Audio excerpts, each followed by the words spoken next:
வணக்கம் சிலோமி.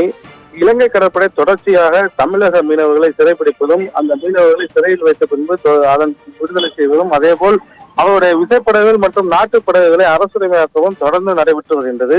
பல்வேறு கட்ட பேச்சுவார்த்தைகள் நடைபெற்றிருந்தாலும் இந்த கைது நடவடிக்கையும் அவர் மீனவர்கள் மீது தாக்குதல் நடவடிக்கையும் இலங்கை கடற்படைகள் தொடர்ந்து நடைபெற்று வரக்கூடிய இந்த சூழ்நிலையில் பல்வேறு கட்சிகள் இதற்கான கண்டனங்களை தொடர்ந்து எழுப்பி வருகின்றன. அதேபோல் மீனவர்களும் தங்களுடைய கண்டனங்களை தெரிவித்து பல்வேறு கட்ட போராட்டங்கள், குறிப்பாக வேலைநிறுத்த போராட்டம் மற்றும் உண்ணாவிரத போராட்டம், மறியல் போராட்டம் என பல்வேறு கட்ட போராட்டங்கள் ஈடுபட்டு வந்தாலும் அவருடைய வாழ்வாதாரம் பாதிக்கக்கூடிய கைது நடவடிக்கையானது தொடர்ந்து நடைபெற்று வருகின்றது.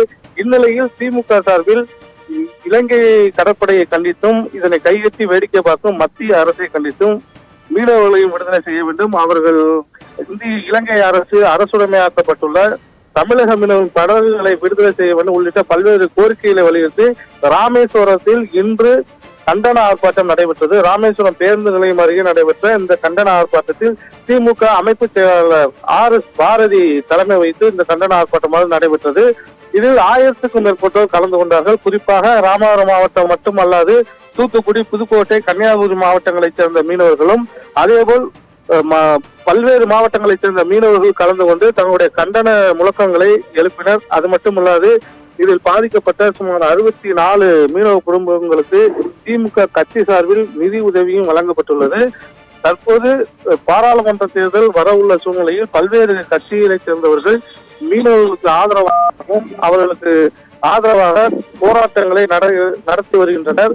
இந்த நிலையில் இலங்கை சிறையில் உள்ள மீனவர்களையும் அவருடைய அரசுடைமையாக்கப்பட்ட படகுகளை விடுவிக்க வேண்டும் என்று தொடர்ச்சியாக கோரிக்கைகளை முன்னெடுத்து வருகிறார்கள்.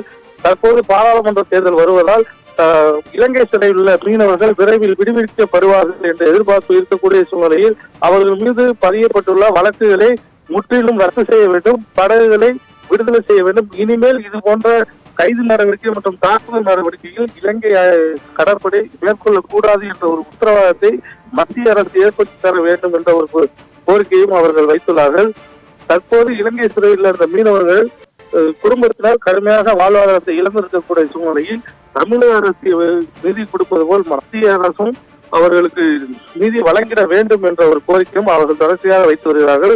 பாராளுமன்ற தேர்தல் நெருங்கி வரக்கூடிய ஒரு சூழ்நிலையில் இனி வருங்காலங்களில் இந்த மீனவர்கள் கைது செய்யப்படுவார்களா இல்லையா என்பது அடுத்த கட்டமாக தெரிய வரும். சிவமே.